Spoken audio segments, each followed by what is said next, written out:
오늘 고린도전서 이어서 세 번째 시간인데요. 원래는 이제 그 10절부터 말씀을 보려고 그랬는데, 빠뜨린 것들이 또 있어서, 다시 좀 더 보고 가야겠다 싶어서, 오늘 말씀을 읽었습니다. 이제, 오늘이 4월 마지막 날이에요. 그죠? 벌써 4월이 또 가고, 그럼 이제 2달 있으면 이제 절반이 가는 거예요. 5월달은 또 눈 깜짝할 사이 가거든요. 그럼 6월은요? 6월은 더 눈 깜짝할 사이에 가거든요. 깜짝할 사이에 가는 이 시간, 그러니까 우리가 22일째인가요, 오늘이? 기도가? 그러니까 눈 깜짝할 사이에 간다 이거예요. 그러니까 날짜를 어느 때부터인가 우리가 작전기도 날짜를 안 세는 것 같아요. 저는 그래요. 날짜를 안 세는 것 같아요. 여러분도 오늘 며칠째야 며칠째 이거 세고 하세요? 모르겠어요. 목사님만 세시는 것 같기도 하고.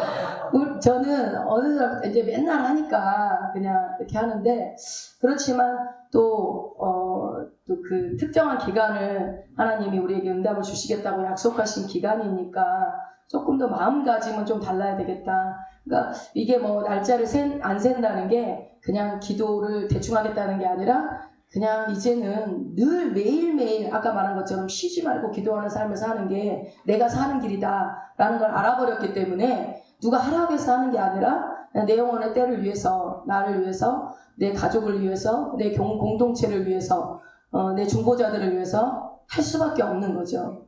이게 애타는 앞에서 말씀을 전하는 자들의 애타는 심정이 이제 조금은 알 것 같아요. 왜 저렇게 애타나. 사실 이렇게 한다고 해서 저 돈 많이 안 주거든요. 차라리 직장생 하는 게 돈 더 잘 벌거든요. 근데 왜 하나님은 여기서 세워서 돈도 안 되는 일을 시키고 계실까?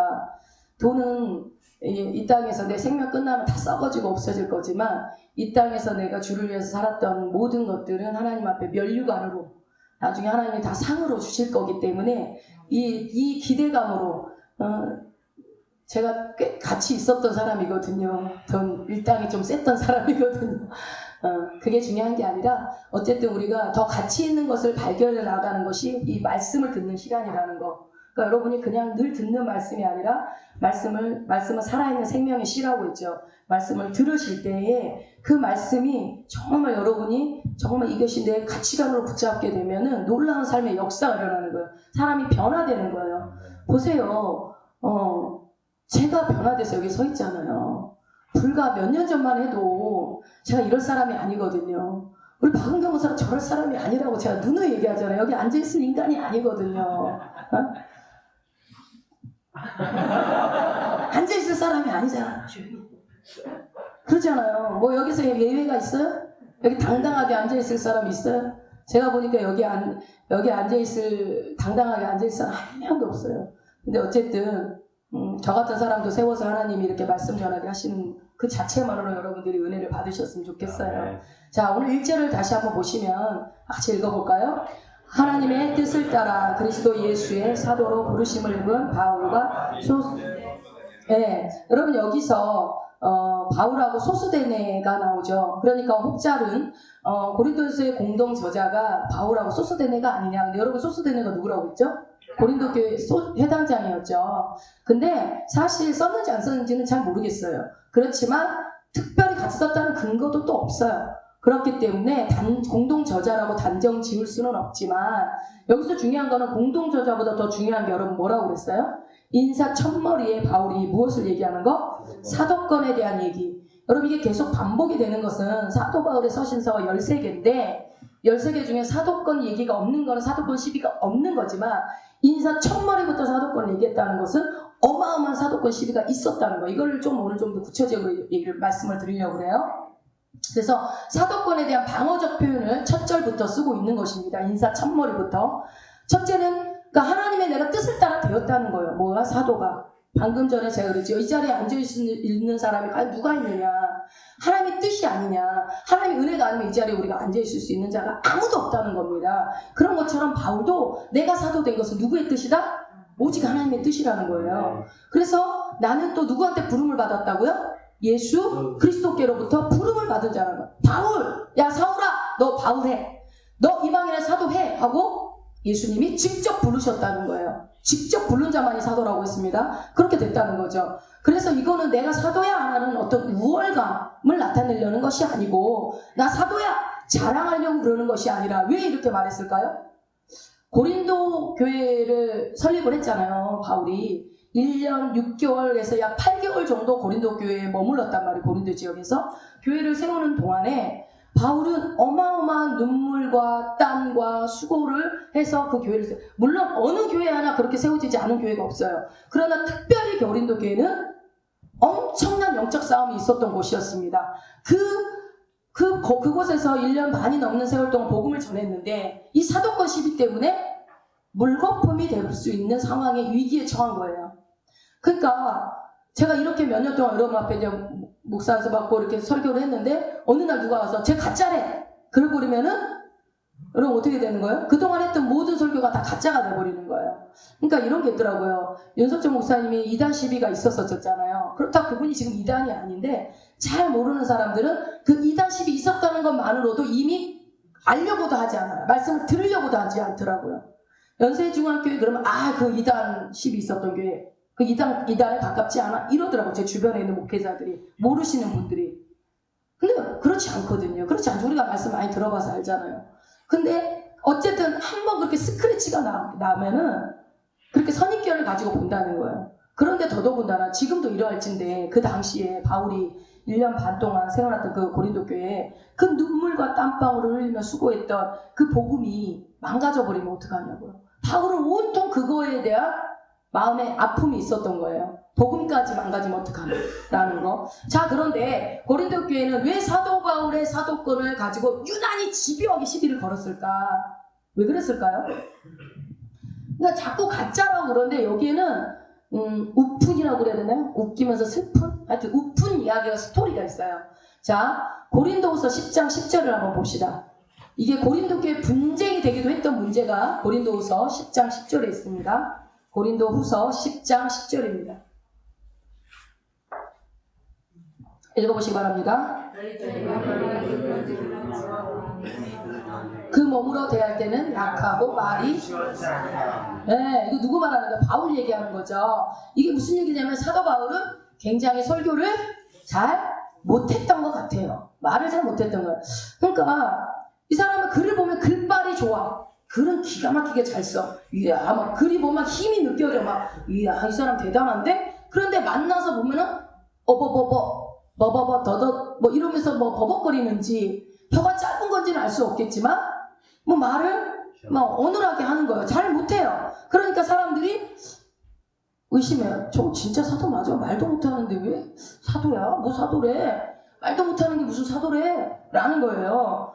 그러니까 이 사람 어떤 학자는 이렇게 말한 거예요. 저 사람 말이지 밥 벌어 먹으려고 저 일한대. 밥 벌어 먹으려고. 근데 하도 할 일이 없으니까 밥 벌어 먹으려고 저거 하는 거 말도 못하는데도 저거 하는 거야 라는 말들이 돈 거예요. 근데 왜 고린도 교회 지역에서만 이런 말이 있었을까? 이제 차차 말씀을 드릴게요. 어쨌든 교회에서 성경을 가르치면은 당시에 이제 사례를 줄 거 아니에요. 사례비를 주는데 그 돈 노리고 한다는 식으로 소문이 돈 겁니다. 바울에게. 그 당시 여러분 많은 스토아 학파, 에피쿠로스 학파 그런 많은 철학자들이 제자들을 끌고 다녔단 말이에요. 우리가 세계사 때 배웠던 많은 경험주의, 실천주의, 합리주의 뭐 이런 것들을 나왔던 거기에는 다 선생들이 있었어요. 그래서 이것이 진리다라고 말하는 사람들이 끌고 다니면서 금욕주의 때로는 뭐라고 그러죠? 또 반대 금욕주의 반대가 뭐였죠? 쾌락주의. 쾌락주의 막 이렇게 하면서 자기네들이 어떤 파를 이루었는데 그 선생들이 제자들을 데리고 다니면서 말을 하면 뭐를 줘요? 돈을 주는 거예요. 그 돈을 받아 먹으려고 계속 새로운 거를 찾아낸다고 그랬죠. 그래서 새로운 진리를, 새로운 거, 남이 듣지 못했던 얘기를 하려고 하니까 막 이상한 소리를 해야 되는 거예요. 그러니까 바울이 글발은 좋은데 말하는 거 보니까 이 사람은 그런 어떤 뭐 쾌락주의의 수장이나 그런 금욕주의 수장이 될 만한 말발이 없는데 뭔데 제가 저렇게 사도래? 그런데 돈 벌어먹으려고 그런가 보다 라고 이제 얘기를 한 거죠. 오해를 한 거예요. 근데 엎친 데 덮친 격으로 고린도의 교회에 누가 파송돼서 왔어요? 아볼로라는 사람이 파송돼서 왔단 말이에요. 여러분 아볼로 아시죠? 이 아볼로라는 사람이 와서 성경을 가르쳤습니다. 고린도 교회로 와서. 그래서 근데 자다가도 말을 너무 이쁘게 해. 누가? 아볼로가 말을 너무 이쁘게 잘하는 거예요.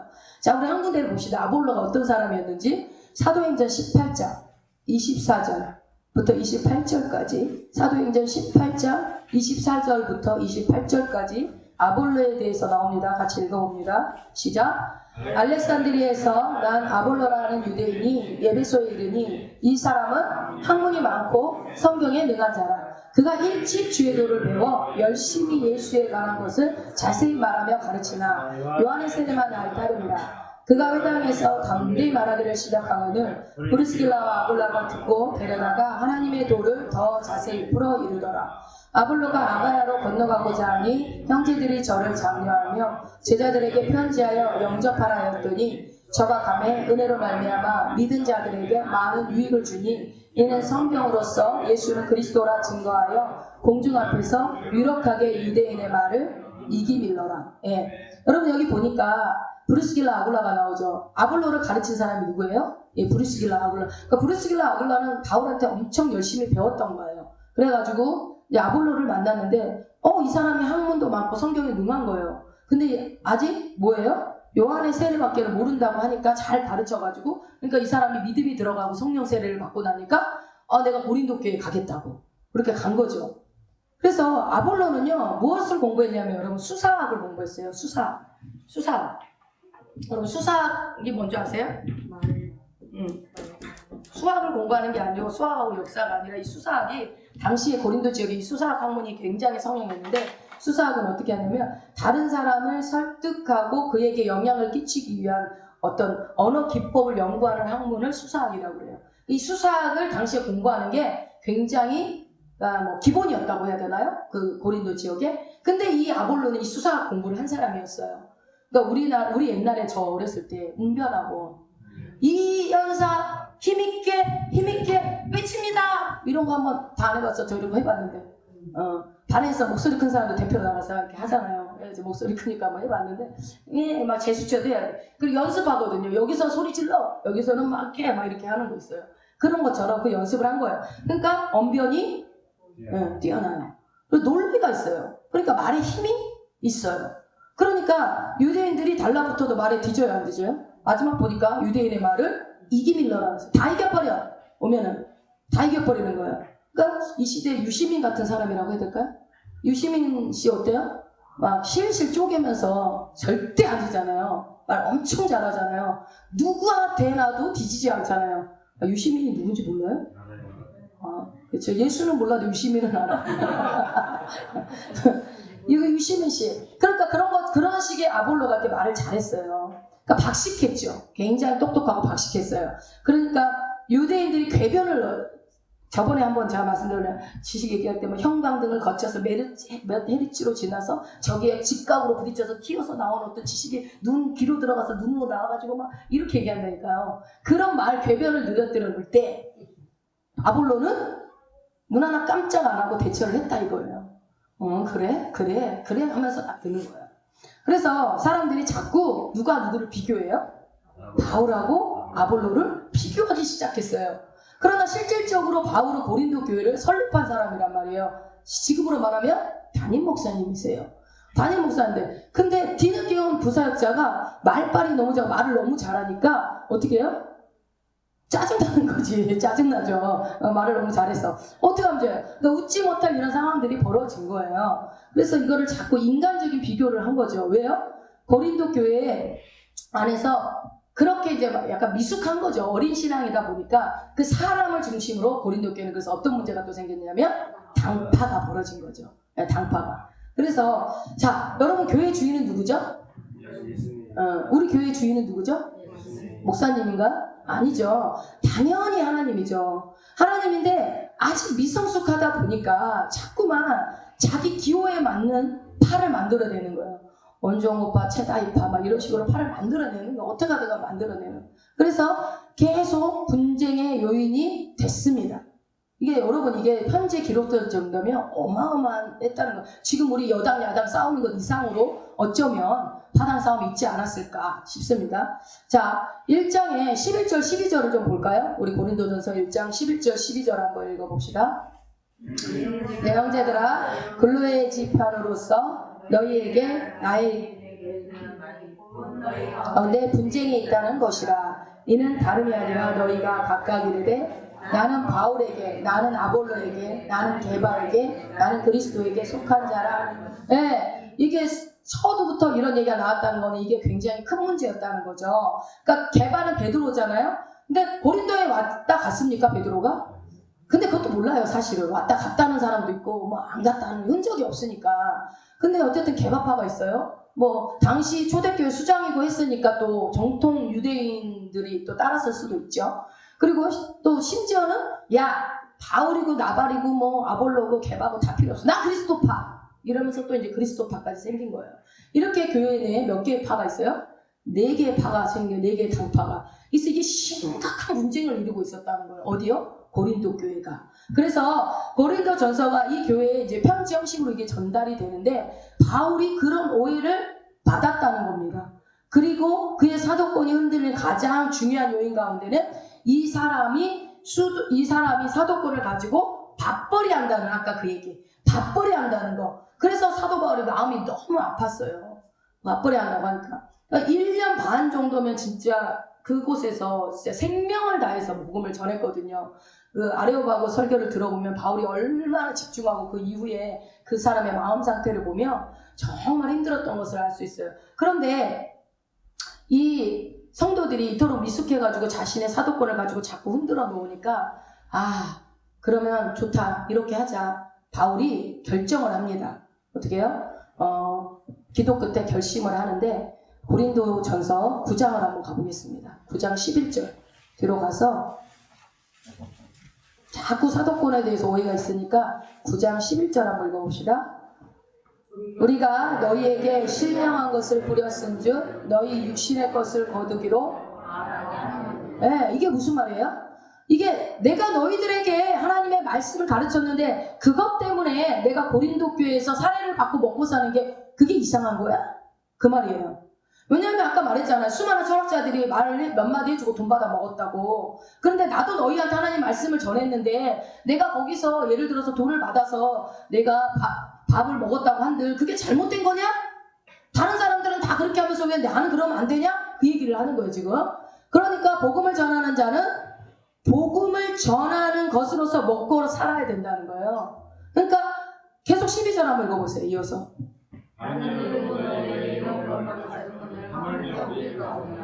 그러나 우리가 이 권을 쓰지 아니하고 범사에 참는 것은 그리스도의 복음에 아무 장애가 없게 하려 함이라. 성전을 계속 읽어요. 성전의 일을 하는 이들은 성전에서 나는 것을 먹으며 제단과 함께 나누는 것을 알지 못하느냐. 이와 같이 주께서도 복음 전하는 자들이 복음으로 말미암아 살리라. 네, 그 복음에만 전념하도록 계속 말씀 보니까 어때요? 예수님도 주께서도 복음을 전하는 자는 복음으로만 살으라고 했다고 그렇게 되어 있어요. 이 말은 무슨 말이에요? 그게 원칙이라는 거예요. 그러니까 주님이 명하신 원리가 뭐예요? 야, 복음 전하는 자들은 거기서 복음 전하면서 거기서 준 거 먹어. 그걸로 먹고 살아. 그러니까 우리가 담임 목사님을 먹여 살려야 되는 게 말이에요. 우리가라고 표현이 뭔데 주님 먹여 살리죠. 그런데 거기서 복음을 전하면 먹고 사는 문제는 주님이 해결하시겠다는 그 원리를 지금 얘기하는 거죠. 그게 원칙이죠. 그러니까 복음 전하는 자는 생명을 맡은 자잖아요. 그러다 보니 그 일에 전념을 하는 거예요. 여러분, 생명을 맡았다는 것은 죽일 수도 있고 살릴 수도 있는 일인데 전념하지 않으면 이 일은 힘들 수 있기 때문에 다른 것에 관심을 두지 말고 그거에 집중하라는 말씀이죠. 그러니까 목회라는 것이 여러분 올인해도 될까 말까고 목숨을 내놔도 될까 말까 한 게 목회잖아요. 그러니까 목회는 여러분 되게 쉽지만 되게 어려워요. 왜 그럴까요? 되게 쉬운 거는 주님이 하시면 되게 쉽고 내가 하면 되게 어려운데 사실은 세상 일은 되게 쉬울 수 있어요. 왜? 내가 노력한 만큼 결과가 나오니까. 근데 또 목회는 내가 노력한다고 또 그렇게 되는 게 아니에요. 주님이 원하는 노력을 해야지 내가 열심히 한다고 또 목회가 잘 되는 것도 아닌 것 같고 이게 저는 정말 힘들더라고요. 세상 일에서는 내가 발품 팔고 노력하면 대가가 나왔거든요. 영업 같은 거 하면은. 근데 교회의 일은 어때요? 열심히 해도 뒤에서 욕먹을 수도 있고 할 수 있는 게 이게 뭐게? 왜냐면 영적 전쟁이니까 그럴 수 있어요. 그러다 보니 이 어떻게 해요? 전념을 하는 거야. 복음 전하는 자는 오직 영혼에게만 전념을 해라. 집중해라. 그래서 그러잖아요. 목사님이 쫄쫄 굶고 있으면 저기 성도들이 그거 잘못한 거라고 그러잖아요. 목사님을 쫄쫄 굶기면 돼야 안 돼요. 말씀은 먹으면서 쫄쫄 굶게 만들면, 물론 또 목사님만, 성도들은 쫄쫄 굶고 있는데 목사님만 기름 쫙 흐르면 그것도 문제긴 한데, 어쨌든 이게 하나님의 원리 자체가 어떻게 해요? 복음 전하는 일은 복음을 전하는 일로 먹고 살 수 있도록 하나님이 다 예비해 놨다는 겁니다. 그러니까 여러분이 만약에 말씀의 목회자가 목사 앞에서 말씀을 잘 전하고 여러분들이 잘 먹고 그러면 어때요? 하나님이 두 사람을 다 축복하는 거예요. 목회자도 먹여 살려니까 여러분의 사업장에 일감에 막 축복하셔서 11조도 많이 내게 하시고 감사한금도 많이 내게 하시고 또 그걸로 목사님은 하나님이 주시는 감동으로 선교도 하고 구제도 하고 그러면서 또 밥도 먹고 이렇게 하는 거예요. 그러니까 사실은 서로 좋은 거죠. 서로. 예, 주님의 원리가 그렇다는 거예요. 이제 저랑 목사님이 가끔 농담으로 우리가 그 장사를 했으면 이거 이렇게 해갖고 하면 우리가 돈을 잘 벌 텐데 이제 우리끼리 가끔 이제 그런 얘기를 한 번씩 해요. 그러면은 지금이라도 해봐 막 이러다가 그랬다 하나님은 또 혼나 이제 목사님이 그러죠. 당연히 안 하지. 당연히 할 것 같으면 뭐 대놓고 얘기해요. 조용히 나가서 하지. 그냥 안 할 거니까 얘기하는 거야. 뭐 김치 공장 얘기했다가 뭐 만두 가게 얘기했다가 이제 막 얘기해봐요. 근데 인간적으로 어쨌든 목사님 장사를 해봤었고 저도 영업도 해봤고 저도 아르바이트를 별의별 거 다 해봤고 장사 같은 거 해봐서 저 사람 홀리는 거 잘하거든요. 가서 부모도 뭐 한 과목 하겠다가 하면 절대 저는 한 과목하고 안 나와요. 반드시 두세 과목 해가지고 나오지. 그 수고해가지고 꼴랑 한 과목 가지고 안 하죠. 어머니 그 있어요. 이렇게 해갖고 사인 받아가지고 와요. 그 정도의 기술로 뭔들 하면 장사 못하겠어요. 우리 하면 잘할 것 같지 않아요? 대박 날 것 같죠? 그래서 주님이 돈 좋아가지고 어디로 갈 것 같으니까 돈 좋아하는 사람들 묶어놓은 것 같아요. 고부간으로 묶어가지고 그냥 돈 벌지 말고 영혼이나 살려라. 더 큰 일 하게 하는 게 더 큰 일, 더 좋은 일. 너무 감사하죠. 어쨌든 그래서 그런 농담을 하죠. 근데 그게 왜 그런 걸 하냐면 아닌 거 아니까. 그거보다 더 가치 있는 일을 지금 하고 있는데 재미로 그냥 얘기해보는 거죠. 진짜가 아니라. 근데 우리가 먹고 사는 일을 하나님은 너희가 먼저 그 나라 의를 구하면 이거 나머지 다 해결해 주신다고 약속한 거기 때문에 목사들만 그런 게 아니라 여러분들도 마찬가지예요. 여러분들이 주의 말씀에 붙들려서 주의 일들을 해나가면 여러분들이 고민하는 거, 먹고 사는 거, 돈 문제, 뭐 건강 문제 이런 것들은 주님은 단호하게 얘기해요. 그거 니네들이 할 고민 아니야. 그거 이방인들이 하는 거, 아버지 없는 애들. 근데 니네는 왜 아버지가 있는데 니네들이 그런 고민하냐 하면서 하나님은 명확하게 얘기해요. 그거 죄라고. 여러분들이 먹고 사는 염려하는 거 그거 죄입니다. 돈 걱정하는 거 그거 죄예요. 왜냐하면 아버지가 버젓이 있는데 그 아버지한테 구하라고 하는데 예. 그러니까 여러분 우리가 말씀을 알기만 해. 믿진 않아. 행하지 않아. 여러분 잘 보세요. 성경을 읽으면서 읽는 것마다 내가 진짜 이렇게 살고 있나? 내가 이렇게 살고 있나 보면 못 살고 있는 거 되게 많아요. 예. 그러니까 여러분 세상의 원리에서 하나님의 원리로 바꾸라는 거예요. 우리는 예수 믿는 사람들은 세상의 원리로 살면 죽어요, 여러분. 다시 한번 말씀드릴게요. 여러분 세상의 원리로 살면 여러분 죽어요. 그러나 하나님의 원리로 살면 형통합니다. 하나님의 원리로 살아야 돼요. 그러니까 영혼 구령에 우리가 올인하고 살아가면 목회자들이 살아가면 주께서 어떻게 해요? 먹고 먹이고 다 하겠다는 거예요. 그런데 수많은 목회자들이 목회가 안 돼서 돈이 없으면은 그냥 돈 버는 일을 찾아서 가버려요. 물론 간혹 그렇게 특수한 경우도 있어요. 하나님이 하라고 하는 경우도 있어요. 그렇지만 원래 원리는 뭐예요? 복음 전하는 자는 복음으로 먹고 살아야 되는 게 맞습니다. 이 말씀처럼. 그리고 고린도 교회 성도들이 미숙하니까 사도 바울의 사도권을 가지고 밥벌이 한다고 오해를 계속 할 때 바울은 뭐라고 그래요? 나는 이 권리를 쓰지 않겠다. 이렇게 얘기를 해요. 나도 나한테 그런 권리가 있는데 나는 그 권리 쓰지 않을 거야 라고 선포를 합니다. 그래서 성경을 잘 보세요. 12절 한번 읽어보세요. 다른 이들도 너희에게 이런 권을 가졌거든 하물며 우리일까 보냐. 그러나 우리가 이 권을 쓰지 아니하고 범사에 참는 것은 그리스도의 복음에 내가 그러니까 이게 뭐예요? 특수한 고린도 교회 상황 때문에 사도 바울이 이 교회에서는 뭐를 했어요? 자비랑 선교를 했잖아요. 뭘 하면서요? 텐트 메이커, 텐트를 직접 만들어서 돈을 벌었단 말이에요. 그러니까 바울이 뭐냐면 원래 복음을 전하는 사람은 거기서 복음으로 먹고 살고 이거 안 하고 집중하는 거 맞는데 너희들이 그렇게 오해를 하니까 여기서는 특수하게 바울이 일을 해요. 얼마나 그게가 밥벌이 한다고 말이 많았으면 그래 내가 돈벌이 한다 해. 한 거예요. 왜? 근데 그게 뭐예요? 열받아서? 그게 아니라 뭐라고 그랬어요? 복음의 장애가 없다고. 그것 때문에 복음까지 너 사도 아니지. 막 밥벌이 하려는 거지. 자꾸 이러니까 바울이 안 되겠다. 내가 그냥 돈을 벌자. 낮에는 돈 벌고 밤에는 복음 전하고 낮에는 돈 벌고 밤에는 막 몸이 막 수고롭게 한 거예요. 왜요? 이 복음이 헛되지 않게 하기 위해서. 저 사람은 돈도 안 받고 말씀 전한대. 수토 아빠, 에피쿠로스 아빠들은 돈 그렇게 뜯어가는데 저 사람은 자기가 직접 벌어서 전하는데 뭔가 있지 않겠어? 이 복음을 지키기 위해서 그러는 거예요. 이해가 되시죠? 그래서 원래는 그렇게 복음만 전환을 해야 되지만 이런 특수한 상황에서는 이 사도권이 무너지면 복음까지 무너질 수 있기 때문에 악착같이 바울이 그렇게 사도권을 붙들면서 고린도 교회에 방어를 했던 것을 우리가 볼 수 있습니다. 그래서 바울이 일하면서 복음 전할 때 그거를 일반적인 원리로 적용하면 안 되는 겁니다. 이 고린도 교회 특수한 상황에서만 적용되는 거예요. 자, 지난 시간에도 말씀드렸지만 교회를 헬라어로 뭐라고 그런다고 그랬죠? 에클레시아. 네, 에클레시아. 상추 많이 드셨어요? 안 졸리죠? 네. 자, 에클레시아가 교회라고 그랬어요. 지난 시간에 이제 공동체 에클레시아의 교회라는 거에 대한 정의만 얘기를 말씀을 드렸는데 이게 무슨 뜻이라고요? 교회가?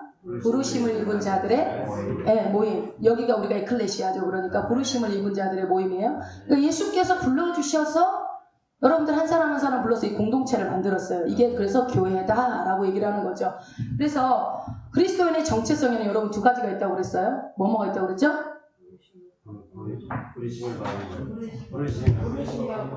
이거 제가 세 번째 지금 얘기하고 있어요. 3시간째. 부르심이 있고 또 보내심. 그러니까 그리스도인에게는 두 가지 정체성이 있는데 하나님이 부르시고 부르실 때는 반드시 보내려고 부르신다. 그러니까 우리는 부르셨기 때문에 여기 부름에서만 멈춰버린 사람들이 너무 많은 거예요. 보내심까지 가질 않아. 그런데 보내심까지 가야 된다. 그래서 이 두 가지 정체성이 있다는 것을 말씀드렸고요. 그런데 오늘 이 단어가 당시에 에클레시아가 우리는 교회라는 단어를 교회 안에 성경 안에서만 사용되었을 거라고 생각하는데 이게 어떻게 쓰였냐면 고린도에서는요. 이 세속적인 개념으로 이 에클레시아가 쓰였어요. 이 헬라어로 에클레시아가. 그러니까 좀 더 말씀드리면 자 고린도에는 무역항이 있고 무역이 원활하다 보니까 부자 도시라고 그랬어요. 그러니까 부자들이 굉장히 많았어요. 그래서 고린도에는 여러 에클레시아가 있었어요. 자 들어보세요. 교회 이름 말고 그들만이 이해하는 에클레시아. 그러니까 예를 들면은 의사는 의사들끼리. 그러니까 당구 좋아하면 당구 에클레시아. 볼링 좋아하면 볼링 에클레시아. 요리 좋아하면 요리 에클레시아. 자전거 좋아하면 자전거 에클레시아. 이해가 되세요? 지금으로 치면 뭘까요? 뭐 동호회 같은 거? 동아리? 뭐 이런 거? 이런 식으로. 그래갖고 사람들이 족구 좋아하면 야 족구 좋아하는 사람 다 모여! 족구 에클레시아 모여! 이렇게 하는 거예요. 거기에도 에클레시아라는 단어를 쓴 거예요. 그 당시에 사람들이. 그러니까 공통 관심 분야를 가진 사람들끼리 모여서 에클레시아라는 말을 쓰니까 이 에클레시아라는 말이 세속적으로 쓰여질 소지가 있잖아요. 그러니까 오해가 있잖아요. 그래서 바울이 교회 앞에다 무슨 수식어를 붙였어요? 하나님의. 그렇죠. 하나님의 교회. 하나님의 교회라고 하는 거예요. 굳이 그냥 고린도 교회라고 하지 않고 그러면은 우리 말로는 교회라고 돼 있지만 당시 헬라어는 에클레시아 그래버리면 우리 족구 에클레시아 있는데 뭐 이렇게 오해할 수 있기 때문에 하나님의 에클레시아라고 하나님이라는 수식어를 붙인 거죠. 그래서 교회의 주인은 누구다?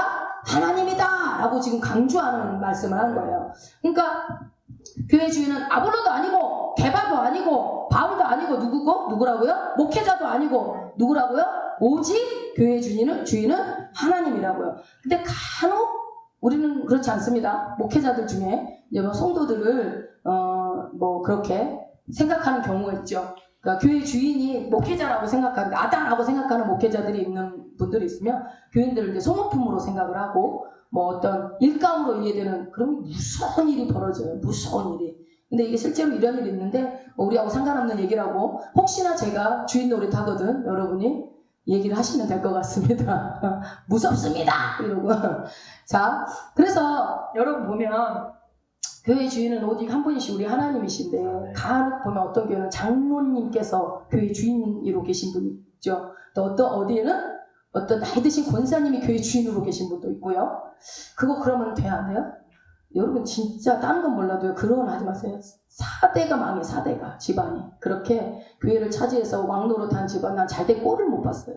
진짜로 여러분 조심하세요. 욕심내지 마세요. 교회를 소유하고 싶어 하지 마세요. 어? 여기 그런 분 없겠지만 교회 그래서 이제 가끔 그런 목회자들이 있어요. 여러분 교회 어떤 그 요즘 기독교 사이트 같은 데 들어가 보면 교회 매매가 이제 코로나 이후로 엄청나게 매매들이 많이 나오는데 뭐라고 나와요? 교회 건물 매매 이렇게 나오면서 몇 평, 무슨 시설 완비, 뭐 사택 있음, 성도 몇 명, 성도 수 몇 명. 그래서 뭐 심지어는 한 주에 헌금 얼마 나옴. 이렇게까지 하는 사람도 있어요. 그래서 몸만 들어오면 됨. 성도 수 몇 명 보자. 권리금 내놔. 뭐 이런 소리로 들리는 거죠. 여러분, 근데 이 교회 건물이 교회가 아니잖아요. 원래 진짜 이름은 뭐예요? 이걸 뭐라고 그래요? 교회라고 안 하고. 그쵸? 뭐라고요? 전라도 말 사람들이 이게 잘 예배당 그래요. 예배당이 정답입니다. 여기는 교회가 아니에요. 예배당이에요, 여러분. 교회는 누가 교회예요? 우리가 교회, 내가 교회. 건물이 아니에요, 교회는. 근데 교회 건물 매매 이거 잘못된 거예요. 예배당이라고 해야죠. 용어 정정을 확실하게 해야 돼요. 우리는 예배드리는 장소일 뿐이에요, 여기는. 우리는 한 사람 한 사람이 다 교회입니다. 그렇기 때문에 그 의미에서 교회는 그냥 다 하나인 거예요. 다 교회는 다 하나인 거예요, 다. 예, 하나님의 지체로. 그러니까, 세속적인 에클레시아가 이 고린도의 지역에 많다 보니까 사도 바울이 하나님의 교회라는 수식어를 의도적으로 갖다 붙인 거예요. 여러분 그때 기억나세요? 지금 이제 바울이 서신서를 쓸 때 양피지 같은 거 썼다고 그랬잖아요. 이거는 지금처럼 쳐서 지우고 이게 아니라 다 써놓고 한 번 쓰면 고칠 수도 없는. 그렇기 때문에 한 단어 한 문장을 굉장히 심사숙고해 쓰기 때문에 그냥 써진 글자가 하나도 없어요. 그러니까 이게 번역이 되고 번역돼서 오다 보니까 우리나라가 약간 어려운 부분들이 있긴 하지만 어찌됐건 간에 이 일부러 의도적으로 쓸 때는 그만큼 이유가 있고 왜 우리가 1장을 여러분 이렇게 중심 있게 보냐면요. 1장에서 얘기하는 것들이 뒤에 가서 이제 문제거리로 나오기 때문에 그래요. 그래서 바울이 무엇을 얘기하고 싶은지가 1장에 다 나오는 거예요. 자, 교회는 사교 클럽이 아니죠, 여러분. 그러니까 교회에 와도 재미가 있어야 돼.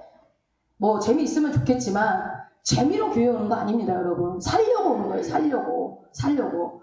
그러니까 교회는 아볼로의 것도 아니고 사도 바울이 설립했다고 사도 바울 것도 아니고, 그죠? 예. 교회는 누구 교회다? 하나님의 교회인 것입니다. 예전에 저도 이제 찔리지만 약간 그런 얘기를 했던 것 같아요. 야, 교회도 재미가 있어야지. 재미없으면 교회 오겠나 그러는데 교회 어떻게 하면 재밌어요?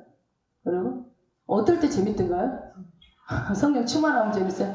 봐봐요, 그 말이 맞는 게, 기도하고 하나님 만나고, 네, 힘든 일들이 문제가 풀어지고, 응답이, 이럴 때 재밌지.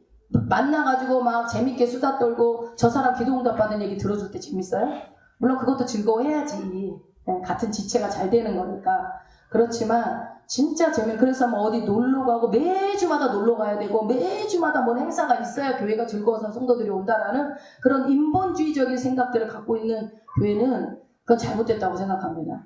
그래서 옛날에 여러분 그런 슬로건 있잖아요. 지금 그런 슬로건을 잘 안 쓰지만, 모이면! 빨리 해봐요. 모이면! 아니요, 그 다음에 딱 이어서 해야지.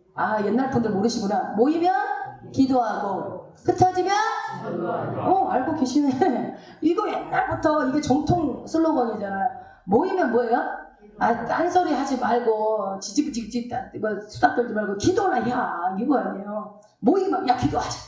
기도하는 거. 흩어지면 전도하자. 옛날에 그래갖고 우리 한국교회 이렇게 부흥한 거 아니에요. 근데 모이면 수다 떨고 흩어지면 각자 놀고 이러다 보니까 이게 교회가 점점 세속화돼 가는 거죠. 이거 제 생각이에요. 그렇다는 거예요. 자, 조금 더 들어갑시다, 여러분. 3절에 볼까요? 3절 앞에 일정, 고린도전서 1장 3절에 읽어봅니다.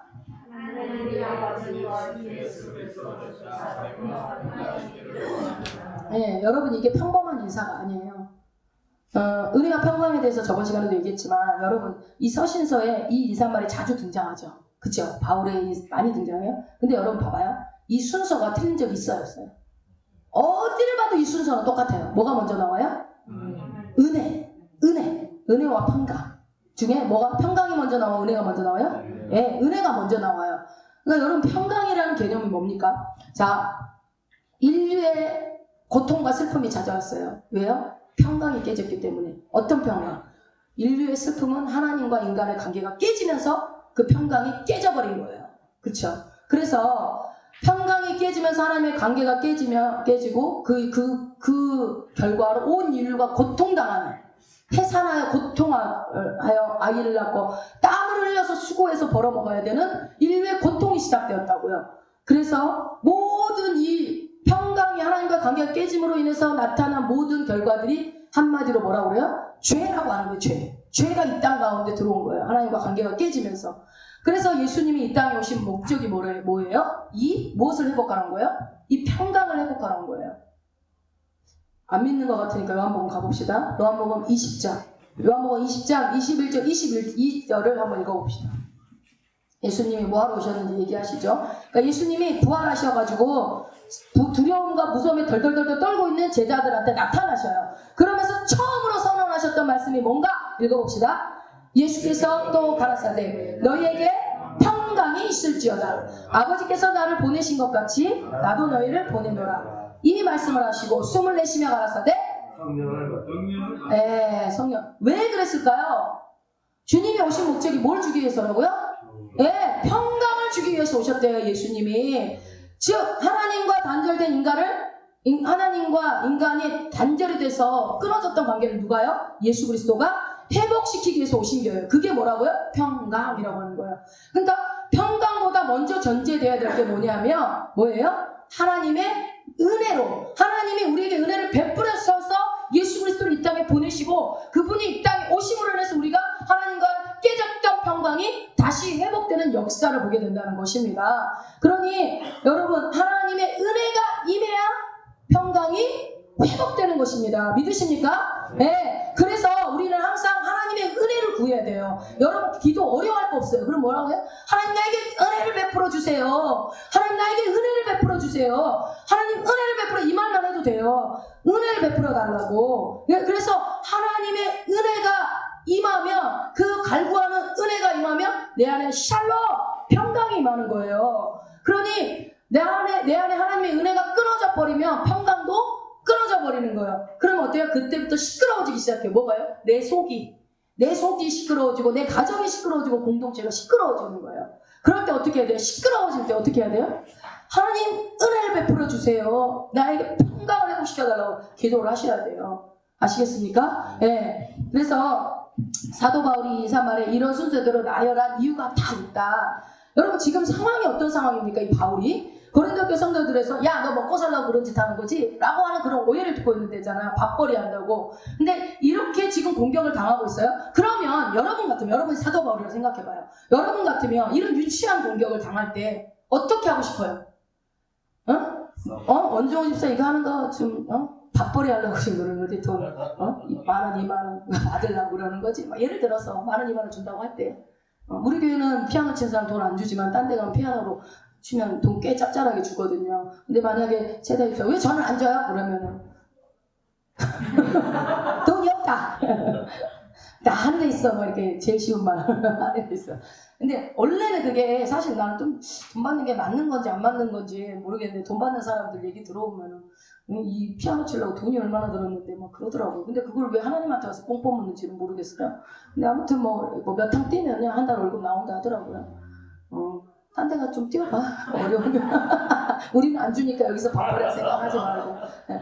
그래서 어쨌든 뭐 그런 밥벌이 하려고 그렇게 한다고 했을 때 여러분 우리한테 유혹이 오잖아요. 그런 얘기를 하면 어때요? 열이 받는 거 아니에요? 열이 받는 불긋불긋. 솟구치면서 어떤 유혹이 와요? 여러분 잘 생각해봐요. 여러분 어떤 유혹이 와요? 이것들이 정말 내가 가만히 있으니까 내가 바보인 줄 아나? 우리 집안이 어떤 집안인 줄 알고 이것들이 그런 생각 들 거야. 내 재산이 얼마나 있는데 땅이 얼마나 많은데 없으니까 뭐 지금 뭐 감흥이 없겠지만 이 어떤 세속적인 방식으로 방어하고 싶은 유혹이 있잖아요. 안 그래요? 그래요. 그러니까 우리 안에 솔직히 그렇게 똑같이 이해는 눈에 눈으로 해주고 싶은 유혹이 있단 말이에요. 이게 함정이라고요, 여러분. 이게 함정. 예? 그러니까 바울은요 그 공격 앞에 자신을 증명하는데 세속적인 유혹에 넘어가요, 안 넘어가요? 안 넘어가요. 아니 원래 못났으니까 아니잖아요, 여러분. 바울이 어떤 사람이었는데요? 잘 알잖아요. 어? 그러니까 뭐라고 그래요? 바울이 그 공격 앞에 자신을 증명하는데 이 세속적인 방법을 쓰지 않고 딱 한마디 합니다. 뭐라고 그래요? 은혜다. 은혜요! 이래버리는 거예요. 이 말이 무슨 얘기야? 뉘앙스를 살려서 좀 말씀을 드려볼게요. 좀 풀어서 여러분들이 잘 이해하게. 글쎄요. 나도 잘 모르겠어요. 은혜라고 밖에는 설명할 길이 없네요. 하나님이 어떻게 하다 나 같은 사람을 불러가지고 저는 말도 잘 못해요. 야, 여기 이럴 때 충청도 사투리 있으면 참 좋을 것 같아요. 말도 못해요. 그래요. 볼품도 없어요. 어디다 내놔도 흠잡을 것만 많아요. 근데 하나님 어찌 저 같은 걸 쓰시는지 모르겠어요. 이런 거야. 다 하나님의 은혜예요. 전라도 은혜를 안 깨라. 이렇게 얘기하는 거예요. 그러니까 뭐라 그래요? 완전히 김 빠지는 거예요. 김 빠지는 거예요. 여러분 김 빠지잖아요. 막 공격할 때는 막 주거니 받거니야. 부부 싸움도 주거니 받거니. 이제 제가 이런 게 제일 안 돼요. 집에서 싸우면은 가면은 그냥 안 돌아오니까 싸우고 싶어도 이제 뭐 그게 이제 보니까 전략이었던 것 같기도 하고. 그러니까 원리가 이렇게 같이 찌르는 방식으로 찔러야 세상 사람들이 찌르는 방식으로 나도 같이 찔러가고 싶은 욕구가 우리 안에 유혹이 있단 말이죠. 그래서 내가 어디서 공부했는 줄 알아? 어디서 공부했어요? 가말리엘 하버드대라니까. 하버드대. 가말리엘 그 사람 밑에 제자로서 1등 수제자 천재. 그리고 나 로마 시민권도 있어요. 막 얘기할 수 있잖아요. 우리 아버지 대학 교수요. 우리 아버지 영암에 땅이 얼마나 많은 줄 알아? 이렇게 얘기할 수 있는 거예요. 안 봤으니까 모르지 뭐. 무화과나무가 얼마나 많은데. 네. 그러면서 자기를 출신을 자랑하는 거예요. 영암 출신이라, 전라도 해남 출신이라고 자랑해봤자 몸에 촌년 출세했네. 이제 그러겠죠. 여기 출세한 사람 되게 많아. 보니까. 그래요. 저는 주님이 서울 남자 만나게 해준 게 출세한 거예요. 제가 이렇게 기도했다니까요. 우리 엄마 저기 계시지만 제가 기도했다니까요. 하나님 저를 서울로 보내달라고. 어린 나이에 엄청 기도했어요. 제가 땅에다 글씨 쓰면서 막 그 돌 갖고 놀면서 하나님 저를 서울로 보내주세요. 서울로 나는 이 시골에서 살기 싫어. 막 이러면서 저는 서울이 좋아요. 막 얼마나 그랬더니 막 하루아침에 그냥 다 팔고 올라가 버리더라고요. 주님이 막 그래 네 소원 내가 들어줄게 하고서 싹 팔고 올라가 버리더라고요. 그래갖고 제가 서울 와가지고 동부교회 가가지고 저 신승수를 만난 거 아닙니까? 그러니까 다 기도 한 대로 응답되는 거예요. 기도 한 대로. 근데 여러분 봐봐요. 우리 안에 이렇게 뭔가 그런 인간적인 생각을 보복하고 싶은 마음이 있는 게 뭐냐면 우리 인간의 심리가 어떠냐. 여러분 정권이 바뀔 때마다 지금 이 윤 정권은 또 바뀌었지만 바뀌면 어때요? 사돈의 팔촌으로 아는 관계를 찾잖아요. 이렇게 관계를 어떻게 하든 간에. 그래서 이런 그 진리의 말씀 있잖아요. 동네 이장이라도 알고 지내야 된다고. 에? 그런 끈아풀 정도는 있어야 된다고. 여러분 인맥 있어요? 인맥? 우리 교회 뭐 인맥도 없어. 진짜 우리 교회 같은 교회도 드물어. 이렇게 인맥 없고 이렇게 재산 없고 땅 없고. 우리 부모님이 땅 제일 많아. 그나마 김정은 쌤 있었던 땅 다 갖고 가버리고 국가에서. 그래도 제일 땅 부자였었는데 그나마. 전라도 땅 아무리 많으면 뭐해. 여기 땅이 알짜배기지. 근데 그것도 뺏어가버려. 하늘에 많이 있을 거예요. 권사님 걱정하지 마요. 하늘에 땅이 엄청 넓게 있을 거예요. 권사님 집 엄청 클 거예요. 그러니까 우리가 뭔가 이렇게 되고 싶어하는 마음이 있잖아요. 그래갖고 어떻게 해요? 세속적 가치로 자꾸 자기를 증명하고 싶은 게 우리 안에 있어요. 그러니까 뭐라 그래요? 누가 좀만 하면은 내가 누군데 감히 나를 막 이러면서 막 그런단 말이에요. 근데 여러분 뭐라 그래요? 사도 바울은 은혜입니다. 해버리는 거예요. 글쎄요, 은혜밖에는 드릴 말씀이 없습니다. 그러니까 김이 쑥 빠지면서 공격을 하고 싶어도 못하고 더 짜증나는 거예요. 짜증. 그러니까 사실은 그게 이기는 거거든요. 여러분, 제가 싸움을 이기는 방법 지금 알려드리는 거예요. 그러니까 세상을 이기는 거예요. 그놈의 소장들 이겨먹어야겠다고 내 그런 마음을 걷지 말고, 그래도 거기서 밥 벌어먹고 해주는 너무 감사하고 잘 되기를 바랍니다 하고, 안 돼도 억지로 기도해. 그냥 그들이 받을 그릇이 안 되면 돌아오잖아요. 그래서 저 일부러 의도적으로 그런 기도 한 적 있어요. 미운 사람 위해서 기도한 적 있어요. 왜냐하면 그 기도 나한테 돌아온다고 그러더라고. 그러니까 결국 내 기도 하는 거지. 죄는 안 짓고 뭔가 괜찮아 보이잖아, 그런 기도 하면.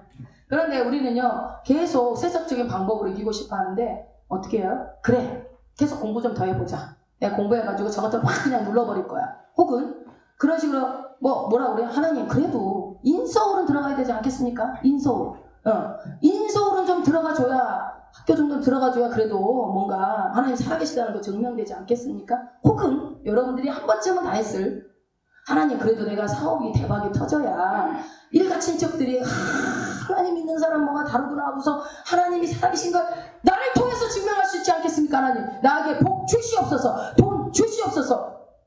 그럴싸하게 사기치잖아요. 여러분 잘 생각해, 왜 제가 사기라고 했는지. 예? 교묘하게 사기치잖아요, 하나님 앞에서.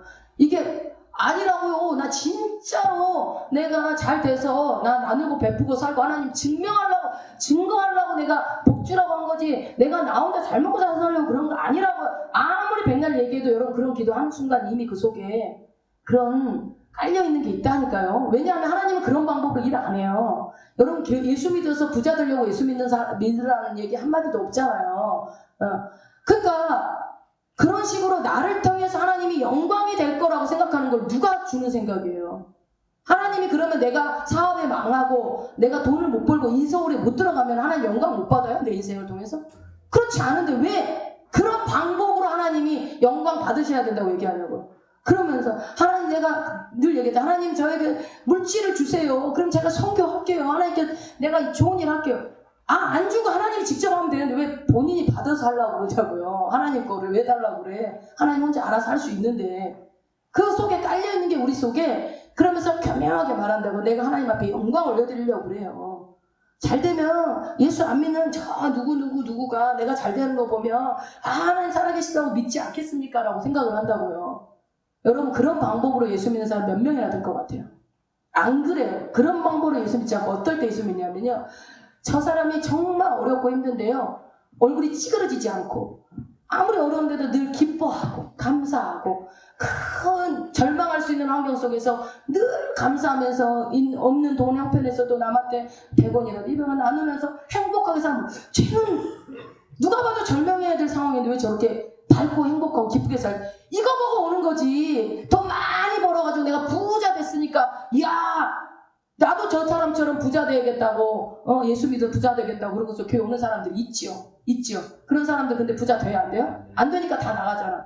그러니까 그런 마음으로 와서 예수 믿으러 온 사람들이 그걸로 예수 믿는 게 아니란 얘기를 하는 거예요, 여러분. 그러니까 여러분들이 삶 가운데서 힘들고 어려운 것들을 예수 안에서 잘 견뎌낼 때 옆에 사람들이 감동받는 거예요. 근데 막 힘들 때 같이 힘들어봐. 세상 사람들도 똑같아요. 근데 힘들 때 안 힘들어하고, 그게 억지로가 아니라 주님과 함께함으로 인해서 기뻐하고 감사하고 때를 기다리고 인내하고, 이 모습을 볼 때 하나님도 기뻐하시고 세상 사람들도 예수 믿는 사람 뭐가 다르다. 여러분, 제가 제 간증했잖아요. 저는 뭐 아무것도 한 거 없어요. 저는 지금 생각하면 목사님 기도 덕분인 것 같아. 그냥 회사 다니면서 그렇게 나를 정수영, 우리 교회 왔던 귀신 들려서 왔던 정수영 지국장이 그렇게 나를 그렇게 괴롭히고 하는데 그냥 저는 버텨오기만 했거든요. 목사님 기도해주면 그냥 그 사람은 예수 모르니까 네가 참으래. 진짜 막 욕을 한번 퍼부숴주고 나가고 싶은데, 저 살면서 그렇게 욕을 많이 먹어본 게 처음이거든요. 지도 나랑 또 아이도 동갑인 것이 자꾸 내가 이 옷만 벗으면 얘를 찍어 누를 수 있는데, 싸움을 해도 내가 이길 수 있는데, 방문사 알잖아, 싸움 잘하는 거. 말싸움. 하나님 해먹을 수 있는데, 이게 하나님 입을 꼭 다물게 하고 말싸움도 못하게 해야지. 바보 천치같이 있게 만드는 거예요. 그러더니만 나중에 다 회사 그만두고 나서, 지구장님, 제가 그때 지구를 지키는 사람이었거든요. 지구장님은 뭐가 달라. 제가 뭐가 달라 속으로 얼마나 욕을 했는데. 근데 하나님 그렇게 보이게 한 거예요. 그냥 콕 참고 있어. 왜냐하면 내가 참을성 있어 참은 게 아니라 입이 안 열려서 하나님 입을 콕 묶어놔가지고 그런 거예요. 그래서 한 건데 그 사람은 다른 수많은 밑에 아랫사람들을 같이 해봤는데 얘처럼 자기가 한 말 다 받아준 사람이 없었던 거예요. 그러면서도 제가 밝아 보였나 봐요. 뭐 굴하지 않아 보였나 봐요. 근데 사실 너무 많이 했거든요 뒤에서. 그런데 나중에 그래 우리 교회 와서 간증했잖아요. 귀신 들려와가지고 걔 난리를 치고 갔지만 아무튼 그게 비밀이에요. 예수 믿는 사람들의 비밀은 잘 되는 데서 온 게 아니라 그래서 하나님이 어려운 환난을 주는 게 그게 여러분 기회일 수 있어요. 내 자녀를 세울 수 있는 기회, 내 주변에 믿음 없는 사람을 세울 수 있는 기회, 내가 고통당하고 어려운 일들을 믿음 안에서 잘 해결해낼 때에 자식들이 제일 먼저 봐요. 자식들이. 그래서 언젠가는 알아요. 언젠가는. 그래서 우리 엄마처럼 살고 싶다, 우리 아빠처럼 살고 싶다가 돼요. 지금은 안 그런 것 같아도. 박은경사도 그렇게 될 거예요. 나 같았으면 좌절할 수 있는 상황에 우리 엄마는 늘 기도로 이겨냈더라. 이거 다 애들이 알거든요. 그러니까 여러분 기회라니까요. 어려움이 기회. 내가 잘 돼서 돈이 많아가 자식들한테 해주고 싶은 거 턱턱턱 해주는 건 세상 원리. 세상 원리. 그렇게 한다고 해서 애들한테 다 잘 되는 게 아니라 여러분과 감사하세요. 어려운 것을 상황 속에서도 믿음으로 이겨내는 모습들을 자식한테 볼 수 있는 그 기회가 있다는 거. 예. 그런 원리이기 때문에 여러분 우리가 하나님 안에서 모든 것이 정말 하나님의 은혜다라는 고백 속에 바울처럼 인간적인 세속적인 방법으로 찍어 누르려고 하지 않고 그저 하나님의 은혜라고 하나님 은혜 아니면 설명이 안 되겠습니다라는 말들을 할 수 있는 것입니다. 여러분도 여러분이 하나님의 은혜인가요? 네, 우리 옆 사람한테 얘기해 봅시다. 은혜랍니다. 은혜랍니다. 네, 은혜. 네, 은혜. 그 은혜로 우리가 죽어 진노 속에 있어야 할 자리에서 하나님과 샬롬이 이루어진 거예요. 평강이. 네. 여러분에서 제가 성경을 계속 보다 보니까 읽어보세요. 원리가 뭡니까? 원리? 원칙 이치를 말하는 건 이치. 그러니까 콩 심으면은 콩이 납니다.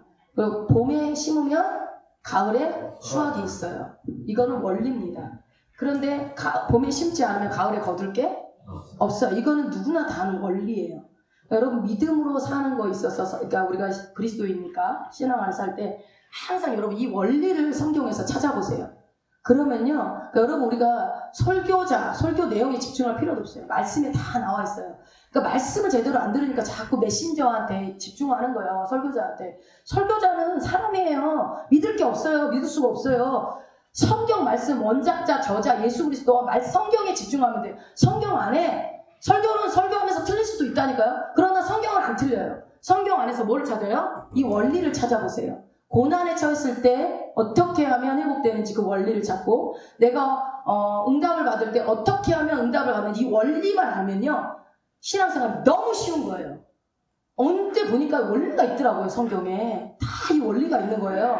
그래서 이 원리 속에서 사도 바울이 고린도 교회에게 지금 그 얘기를 하고 있는 거예요. 뭐야? 우리에겐 부름을 받을 만한 그 어떤 조건이 있다 없다. 없다라는 거예요. 아무 조건도 없는데 너도 부름 받았고 나도 부름 받았고 그렇게 됐다. 그것이 뭐다? 한 단어로 은혜다. 그러니까 내가 뭔가 구원받을 만한 뭔가 있어서 구원받았다는 말을 할 자격이 있어요? 없어요? 없는 거예요. 그냥 은혜라는 원리밖에 없는 거예요. 여기에는 부르시면은 반드시. 그래서 4절 한번 계속 볼까요? 4절 한번 읽어봅시다. 그리스도 예수 안에 너희에게 주신 하나님의 은혜를 인하여 내가 너희를 위하여 항상 하나님께 감사하노니. 여기서 은혜가 은사를 얘기해요. 은사. 그래서 은혜는 은사를 얘기하는데 고린도 교회는요. 하나님이 은사를 많이 줬잖아요. 그래서 나중에 은사 얘기가 뒤에 나옵니다. 게다가 또 여기에는 말 잘하는 사람, 언변적인 사람 많았어요. 그게 하나의 트렌드. 그 당시에 트렌드였다고요. 은사도 많은데 말 잘하는 사람도 많아. 말을 못하면 무시당하는 그런 시대였어요. 그 이 시대에 수사학이 발달했기 때문에 당연히 그랬겠죠. 그래서 어땠냐면은 앞에 나가서 누가 설교를 해요. 이렇게 마이크를 잡고 설교를 하면은 말 잘하고 막 은사 많은 사람이 여기 쫙 각양 은사가 있는 사람이 저를 보고 있는 거예요. 여기 말씀을 딱 이래. 그게 무슨 설교야. 내려와. 내가 할게, 내가. 아니야, 내가 할게. 내가 할게. 근데 여러분, 이거는 남자가 말 잘해요? 여자가 더 잘해요? 여자들이 물에 빠지면 엉덩이만 뜨잖아요. 물고기랑 말하느라고. 막 이게 잘하니까 여자들이, 특히 여자들이 고린도 교회에 많았던 거야. 내가 가서 막 얘기하고 있으면 막 세대였잖아. 나보고 조용히 내려. 내가 얘기해. 나와서 하요. 그래서 바울이 뭐라고, 여자들은 교회에서 잠잠하라 그런 거예요. 목사한테 받지 말라는 얘기가 아니라 그 얘기. 이런 특수한 상황에서 여자들이 하도 말이 많아서 앞에 나가 설교를 못해. 서로 하겠다고 그래서 우리 교회도 좀 그랬으면 좋겠나? 서로 하겠다고, 새벽 예배 내가 하겠다고 막. 그러니까 그런 상황 속에서 5절부터 우리 8절까지 한번 쭉 읽어봅시다.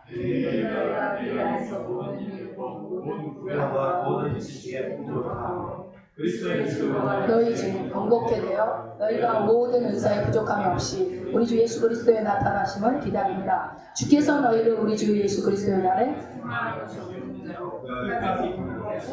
여러분 거기까지요. 여러분 여기요, 이게 칭찬 같죠? 여기 글이 잘 보세요. 칭찬 아니에요. 문맥을 좀 꼼꼼히 한번 봐봐요. 너희가 참 풍족하다. 언변 좋은 사람도 많고 은사도 많다. 그러면서 예수의 그리스도 날까지 끝까지 경고케 되기를 원한다. 이게 여러분 칭찬 같아요? 여러분 이 1장에서 이거를 칭찬으로 이해하면 뒤에 가서 은사 가지고 바울이 얘기한 게 이해가 안 되는 거예요. 자, 8절만 다시 한번 읽어보세요.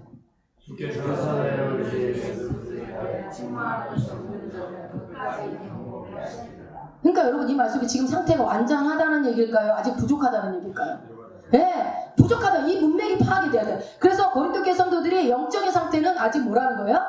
부족하다는 거예요. 지금 바울이 보니까 부족하니까 끝까지 경고케 되기를 원하는 거죠. 안 부족하면 경고케 되기를 원한단 말이 왜 해요? 지금 부족하니까 그렇게 하는 거예요. 그러니까 봐봐요. 그러니까 성도들이 뭔가 부족해. 근데 뭐가 많아? 뭐가 많다고 했어 아까? 각양?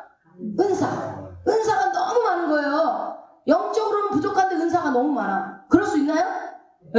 그럴 수 있어요. 여러분 은사는 믿음의 척도가 아닙니다. 은사 많은 사람이 믿음 좋은 게 아니에요.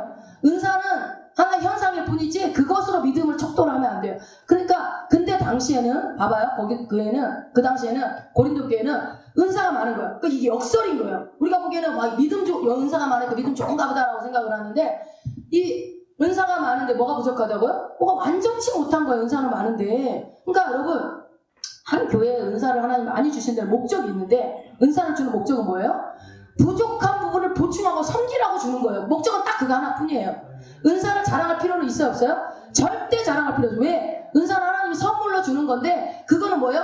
나 자랑하라고 주는 게 아니라 다른 사람 섬기라고 주는 거. 지난 시간에도 얘기했잖아요. 그래서 은사 받기 전에 이거는 내가 은사 받으면 반드시 다른 사람을 써야 된다는 생각이 없이 받으면 독이 될 수 있다고. 그러니까 반드시 은사는 그 교회 부족한 것을 채우라고 주는 거예요. 그리고 섬기라고, 다른 교회를 세우라고, 그러라고 준 거기 때문에. 근데 그때 고린도 교회 성도들은 은사가 너무 많았던 거예요. 당연한 은사는 뭐 당연한 거고 은사가 너무 많다 보니까 어떻게 해요? 야, 나 은사 뭐야? 너 은사 몇 개야? 이런 게 질문하는 거야. 그러니까 나 은사 없는데? 이 바보같이 은사가 없어? 막 이렇게 얘기를 하는 거예요. 고린도 교회 성도들이. 그러면서 상대방을 은사 가지고 찌르고 믿음 없는 거, 이 교회를 몇 년을 다녔는데 은사 관계도 없어. 이 막 정죄하고 막 찌르고 쪼개고 막 이렇게 하고 고린도 교회가 막 피바다가 된 거예요. 낭자하게. 여러분 실제 피바다가 됐다는 얘기 아니라 영적으로 찌르고 가르고 막 어마어마한 거예요. 여러분 우리가 생각하는 것보다 훨씬 더. 그러니까 간혹 교회 어느 한 사람이 은사 받아가지고 막 교회를 촉촉화시키는 경우 있잖아요. 그런데 거기는 많았다니까 은사자들이. 오직하면 설교를 못했겠냐고 내려오라고 그래가지고. 그 정도로 말이 많아가지고. 그런데 은사는 많은데 이렇게 뭔가 부족하는 거죠. 그래서 고린도 교회가 완전히 문제가 심각했습니다. 여러분 그러니까 은사 받아서 잘난 체하면 그 사람은요 안 받으니만 못해요. 그러니까 여러분 더 큰 은사를 삼아라 이럴 때는 어떻게 해요? 내가 뭔가를 섬기고 해야 되겠는데 이 은사가 필요하기 때문에 하나님 나에게 은사를 주세요라는 걸로 그런 목적을 가지고 해야 되는 거지. 남이 받았으니까 저 사람 저 집사가 은사 받아서 나는 권사인데 나 받아야 되겠다. 쟤보다 내가 저 위에 올라가. 이런 마음으로 은사를 받는 게 아니라고요. 하나의 현상일 뿐이에요. 그러니까 은사가 많이 주어진 사람은 어떻게 해야 돼요? 하나님이 많이 부려먹으려고 그러는 거예요. 많이 해야 돼요. 은사 많이 받아서 일 안 하면 그 사람 혼나요. 하나님 줘서 써먹으려고 호되게 부려먹잖아요. 우리 목사님 은사 많이 줘가지고 계속 막 외국 사람도 보내갖고 기도 시키고. 그러니까 그게 하고 싶다고 하기 싫다고 안 할 수가 없어요. 주님이 주신 은사이기 때문에 와서 상담하고 그러면 해야 돼요. 안 하면 안 돼요. 혼나요. 목사님도 아니까 하잖아요. 근데 여러분이 그렇게 하고 싶은 은사 달라고 해야지. 나도 그렇게 하고 싶으면 부러워서. 근데 그럴 사람 없어 우리 교회. 그냥 주면은 뭐 걷어가세요 할 사람들은 있을 것 같아. 그냥 다 걷어가세요. 그러니까 목적을 확실히 알고 여러분 은사도 받으시고, 그리고 만약에 내가 어떤 일을 할 때 예를 들어 교사들 같은 경우는 은사를 구해야지. 가르치는 은사 주세요. 말씀을 지혜를 깨닫는 지혜와 계시어로 팍 부어주세요. 막 이런 기도 해야죠. 교사들은 그거 일해야 되니까, 가르쳐야 되니까. 또 찬양대들은 어떻게 해야 돼요? 목소리를 안 구하니까 나아지는 게 없어. 목소리를 좋게 해주세요. 고음이 좀 올라가게 해주세요. 올라갈지는 모르겠는데 기도를 안 해서 안 올라간 건지 하나님 응답 안 하는 건지는 모르겠습니다만, 어쨌든 그 일을 잘하기 위해서. 그러면 이제 우리 두 분 권사님 음식을 잘하게 해주세요. 기도를 안 하시나?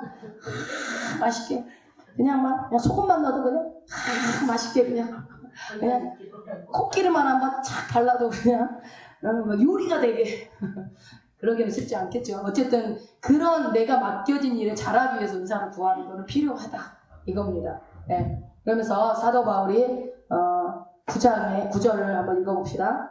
너희를 불러 그 아들 예수 그리스도의 우리 주로 더불어 교제케 하신 하나님은 보시더라. 네. 하나님이 우리를 왜 부르냐면, 먼저 우리 1차적인 목적이 예수 그리스도와 연합하기 위해서 부른 거예요. 그래서 여러분 봐봐요. 머리 대신 예수 그리스도가 교회의 머리잖아요. 우리가 지체잖아요. 그러니까 하나님이 그리스도와 함께 우리를 하나 되게 하는 거예요. 먼저 내가 머리 대신, 머리가 몸이 다 하나잖아요. 그래서 나와 하나 되고 이 팔과 이 팔이 따로가 아니잖아요. 그러니까 우리 다 하나예요 사실은. 그 하나됨을 하나님 원하는 거. 여러분 애기 날 때 애를 애 낳으신 분들 애 낳아서 어디다 써먹으려고 애 낳습니까? 첫째는 여기다 써먹고 아우지 탄광 보내고, 둘째는 저 논으로 보내고, 이러려고 자식 낳지 않잖아요. 그렇게 하는 사람이 있어요. 그런데 그렇게 인생을 정의하는 사람들이 있어요. 하나님이 우리를 어둠 가운데서 불러내신 이유는 우리를 그리스도와 연합시켜서 그분의 성품을 담고 그분처럼 되게 하기 위해서. 근데 여러분 봐봐요. 이 몸은 무엇에 의해 움직이죠? 이 머리에 의해서 움직이거든요. 이 머리의 생각에 의해서 온몸이 움직이는 거예요. 그럼 내가 그리스도의 지체로 몸으로 있으면은 누구의 말을 따라요? 그러니까 예수 그리스도를 닮아갈 수밖에 없어요. 그 몸이 되면. 그죠? 몸이 어떻게 머리가 지시하는데 안 움직여요. 그러면 이게 병이 든 거죠. 환자인 거죠. 마음대로 안 움직여주면은. 그런 것처럼 교회 안에서 한 성도로 한 머리로 우리는 이 지체가 되어졌기 때문에, 여러분 우리가 그래서 가족인 거예요. 우리가 피가 안 섞였다고 해서 남이 아니라 교회 안에서 이 시온성교회 공동체를 보면 한 가족인 거예요. 여러분 이 공동체가, 이 가족, 시온성 가족이라는 이 가족을 여러분들이 잊으시면 안 돼요. 이 가족이라는 말로 하면서 서로 사랑하고, 가족은 뭐예요? 미워도 참아주고 견뎌내주고 받아주고 이해해주잖아요. 그렇게 하다가 보니까 또 서로 같이 맛있는 것도 먹고 오일날 청와대도 같이 가고 밥도 먹고 막 어울리다 보니까 또 내가 더 많이 헌신하기도 하고, 나는 내가 수제비 한 그릇 더 먹고 싶었는데 저 사람이 너무 좋아해서 내가 덜 먹고 주기도 하고 막 이러는 거야. 그렇게 하면서 헌신하고 희생하고 사람이 쌓이면서 서로 어떻게 돼요? 그 안에서 주님 성품 닮아가는 거예요. 그러니까 공동체 안에 반드시 모자란 사람이 있어야 돼요. 그래서 있는 사람이 채워주게끔 해요. 그러니까 하나님이 모자라고 부족한 사람을 줘야 되는 게 맞는 거예요. 그래서 균형을 이루게 하는 거예요. 서로. 그렇게 해야 공동체가 주님이 기뻐하시는 아름다운 공동체가 되는 겁니다. 그러니까 교회는 여러분 주님이 오시는 일을 위해는 교회는 급한 일이 하나도 없어요. 그러니까 여러분 우리가 교회 안에서 무슨 일을 하든지 간에 급한 사람을 상처 주면서 하는 일은 절대 없어요. 근데 주님 오시는 거 앞당기는 외에는 우리가 급할 게 하나도 없다고요. 그냥 못해도 돼. 안 해도 돼. 사람에게 상처만 주지 말고 서로 기다려주고 천천히 하고, 만약에 저 사람한테 상처될 것 같으면 차라리 안 하는 게 나아. 그 사람 죽일 것 같으면 안 하는 게 나은 거예요. 그런 원리로 가족들끼리도 외식할 때 꼭 아빠가 먹고 싶은 거 막 먹으러 가면 애들은 어떻게 돼요? 맨날 매운탕 먹으러 가. 맨날. 그럼 어떻게 돼요? 나머지들은 애들이. 그럼 뭐예요? 가서 밥만 먹고 와. 밥알만 세다가. 그러면 다음번에도 또 매운탕 먹으러 가. 그게 무슨 가족이에요? 어때요? 때로는 애들이 먹고 싶은 거 먹었다. 때로는 아내가 먹고 싶은 거 먹었다. 이게 가족. 근데 교회 안에서 자기가 원하는 대로 해야 돼. 이대로 해야 돼. 그러면 안 된다는 얘기를 하는 거예요. 양보하고 그냥 내가 손해보고 뭐 이렇게 하는 게. 여러분, 그래서 고린도전서를 계속 공부해가면서 내가 진짜 교회다워지는 거에 집중하시기 바래요. 교회다워지는 게 뭔지. 내가 교회잖아요. 그러니까 교회다움을 계속 집중해서 고린도전서를 보시면서 우리 교회가 우리는 진짜 보면서 기도 열심히 하는데 내가 이 정도밖에 안 되는구나. 내 성품의 모질이 같은 모습들도 발견하고 나 왜 이럴까 하면서 그런 부분들을 발견하는 시간인 거예요. 기도 시간이. 그래서 가다 보면 어느 순간에 그리스도의 성품을 닮아가게 되는 거예요. 결국은 거기까지 우리가 미쳐서 그렇게 할 때 하나님의 증인이 될 수 있는 거예요.